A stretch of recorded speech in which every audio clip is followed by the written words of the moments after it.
I would like to address a quick question that often arises at this juncture, and that is, why not create a third coded variable with zeros and ones in it to represent the third category?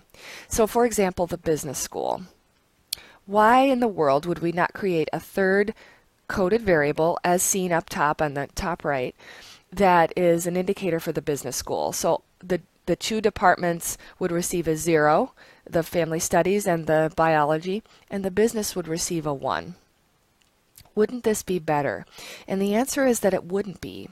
It's giving us superfluous information, so extra information that we don't need, because with just the two, code 1 and code 2, we have all the information we need to fully represent these three categories, and that code 3 would be redundant. We do not need it. And it is undesirable, recall, to have an unnecessary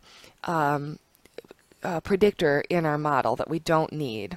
Okay, so we don't need redundant predictors like this. Because what happens is, remember, our numerator df gets larger, and we don't want that. Because remember, we have to divide our regression sum of squares by that number, and we don't want to divide it by a large number or we decrease it. And that goes into our f-test. That's the numerator for our f-test.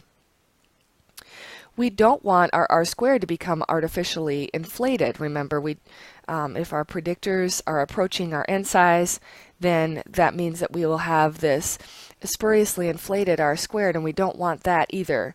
So remember, always think about preservation, or I guess I should say parsimony, of our predictor variables, so that we don't want these additional codes in here to give us extra information and lower our chance of finding significance.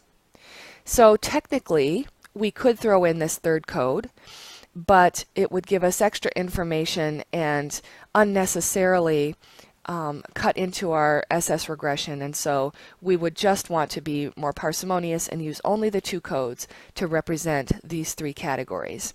And again, if we had 4 categories, we would want to use 3 codes. So the number of groups minus 1 is the number of codes we would be creating.